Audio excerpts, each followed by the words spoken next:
What's up, Taiwan? I'm Tiffany Wong with news from here in Taiwan and around the world. Taiwan is expected to send a high-level delegation to the Vatican following the death of Pope Francis on Monday at the age of 88. Tributes are pouring in from around the world for the pontiff, including from here in Taipei, where Rick Lauert now reports. Here at the Roman Catholic Archdiocese in central Taipei, some of the country's 300,000 Catholics have been coming to pay their respects to Pope Francis. The death of the 88-year-old Argentinian pontiff has prompted an outpouring of devotion among his faithful worldwide, and Taiwan is no exception. 所以我很高兴也很难过，高兴的是他一定在天堂，难过的是我们失去一个这么好的所谓的领导 leaders。因为是非常接近的一个人，很谦卑，然后过的一个淳朴的生活，是变成我们基督徒的榜样。我觉得教宗他真的人真的不错啊，很仁慈，而且就是说他常常会教导我们，就是要以爱来生活出一个基督徒的一个方式。Though Catholics make up a small part of the population, the Vatican also plays an important role for Taiwan diplomatically. One of just 12 countries around the world with official diplomatic ties with Taiwan, and the only place in Europe to recognise Taiwan as a country. Taiwan is expected to send a high-level delegation to Pope Francis's funeral.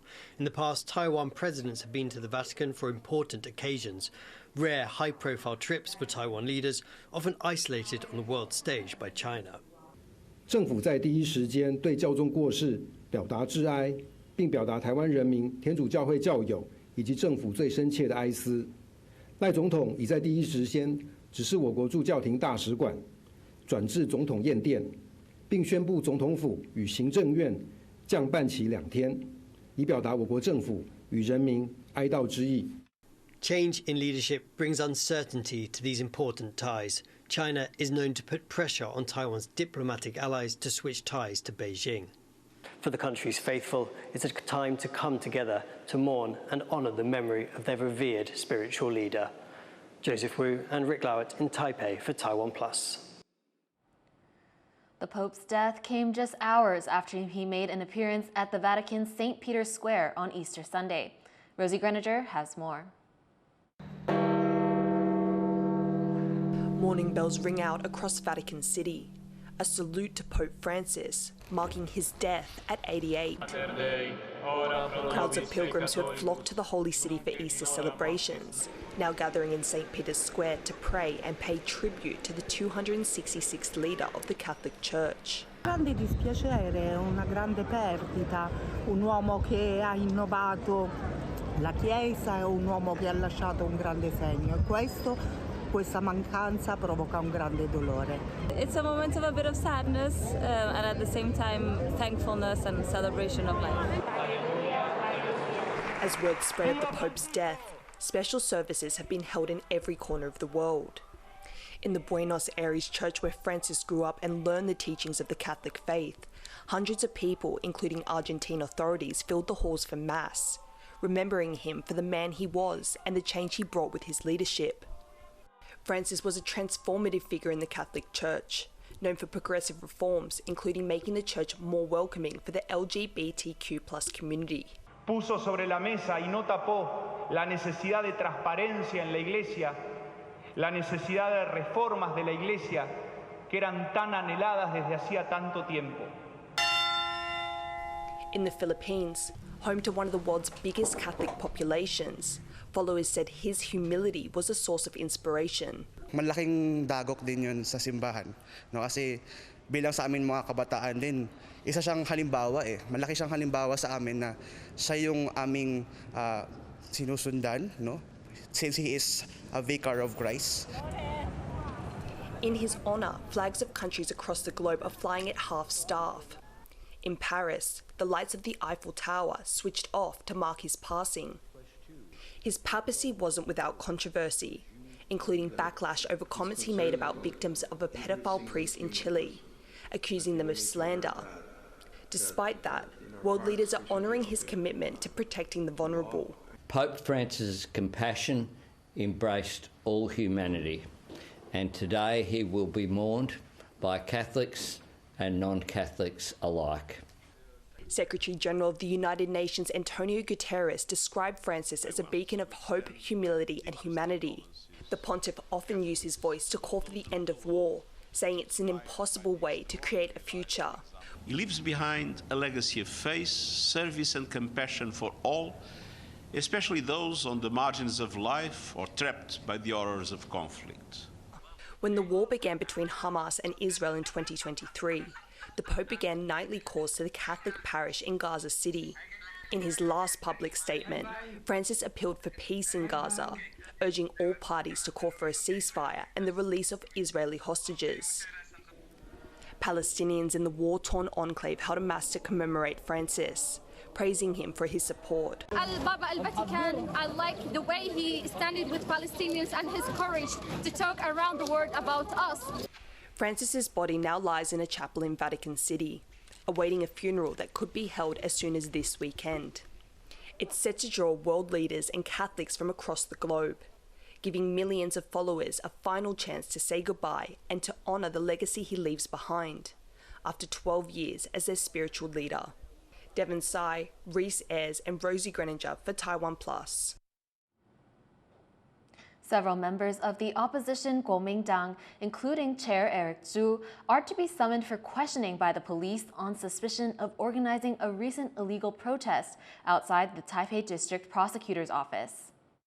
那所提列的名单大概就是主谋首谋者包括朱立伦主席谢龙介委员还有他们的发言人杨志运。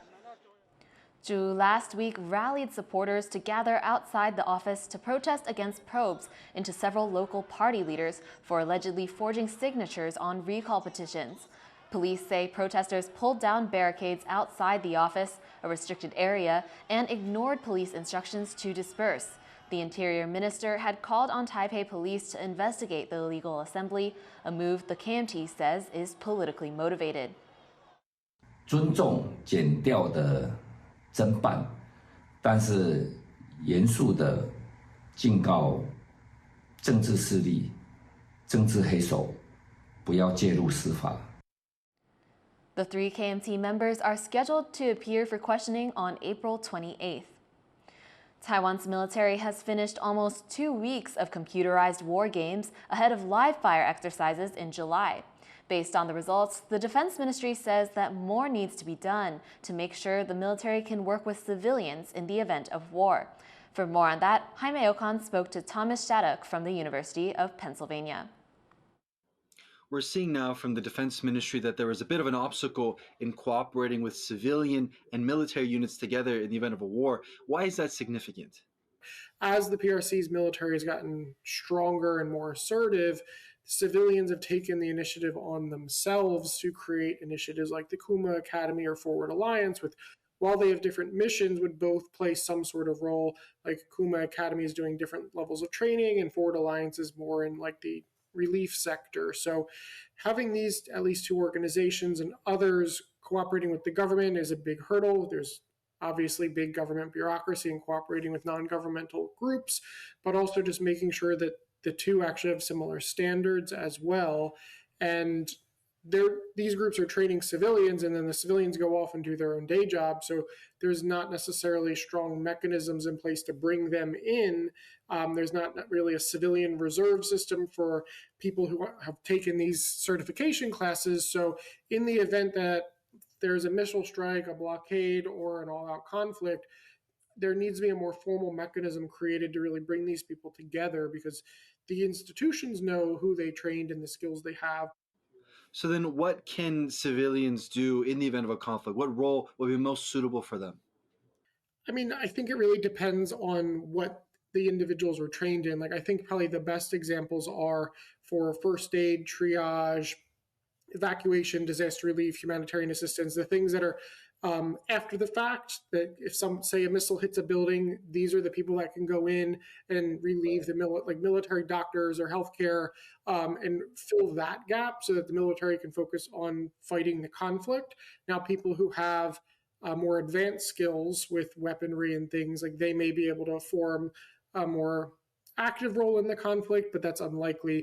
The way I see is they would be the ones working with the civilians and the affected to clear like rubble and make sure that the plumbing works, that sort of thing. When we talk about systems that Taiwan needs, weapons or capabilities, how significant is communication infrastructure? Yeah, like you obviously need to be able to communicate with your troops that are fighting. Orders need to be given appropriately, and if a unit's isolated somewhere, they need to be able to be told what is happening behind them or around them, ways to get out, or where the enemy is. So cutting off communication, obviously, for any military is one of the key goals, is make sure you cut off that communication ability so that way you can't talk to each other, and that makes kind of picking off and eliminating whoever you're fighting much more easy. And if those satellites go out and that's your only backup plan, what are you going to do next? So having redundancy after redundancy after redundancy in the Taiwan situation is much more important for Ukraine, because again, like the situation with arming Taiwan in any shape or form, you're not going to be able to get that stuff there. That was Thomas Shattuck from Perry Worldhouse, based at the University of Pennsylvania. Foreign Minister Lin Jialong is heading to Eswatini, Taiwan's last diplomatic ally in Africa. There have been signs of growing ties between Eswatini and China, including a trade delegation to Beijing last year. But Lin says he's confident Taiwan's relationship with the country remains firm. Lin will attend a birthday celebration for Eswatini's king and head a business delegation exploring opportunities for further trade. More senior government officials from the Philippines will be allowed to visit Taiwan, according to a new memo from Philippine President Ferdinand Marcos Jr. An earlier policy banned all officials from the Philippines from traveling to Taiwan. That ban is now limited to the president, vice president, foreign minister, and defense minister. The memo also paves the way for official delegations from Taiwan to visit the Philippines. The memo does not mention any change to Manila's One China policy. An asteroid has been named after acclaimed Taiwanese artist and 228 incident victim Chen Chengbo. 陈先生，陈诚博是我们第一个提出来的呀，当然，因为他属于我们的台湾那个近代油画里头一个很先驱者呀，就做很多贡献。 The asteroid was first discovered in 2007 by two astronomers at Taiwan's National Central University and the U.S.'s University of Maryland. They chose to name it after Chen in honor of his artistic achievements. Chen was executed for his involvement in an anti-government uprising in Taiwan in 1947. The International Astronomical Union finally approved the name this January. An exhibition about the asteroid has been set up at the National Taiwan Museum, which will run until May 11th. Taiwan's Pavilion at Osaka's World Expo 2025 is about to officially open. Our reporter Sandy Chi is outside the venue in Japan to tell us about it. This is TechWorld, Taiwan's Pavilion at Expo 2025, a world fair that aims to promote creativity, sustainability, and cultural exchanges. It is just one of the dozens of unique pavilions here at the event. TechWorld's architecture was designed around the motif Mountains of the Heart, inspired by Taiwan's towering mountains. The outside of the building is made out of recycled metal panels, folded and cut to look like winding mountain ridges. During the day, the panels reflect the sunlight, and at night, they let the light shine through inside. The pavilion has already attracted around 40,000 visitors since it opened on April 13. Its official opening ceremony will be held on Tuesday afternoon. Hangshu, PT Zhuang, and Sanichi in Osaka for TaiwanPlus. Stay tuned for our coverage of Expo 2025 all this week. Thank you for watching What's Up Taiwan. You can visit the TaiwanPlus website or follow our social media for more stories from Taiwan and around the world.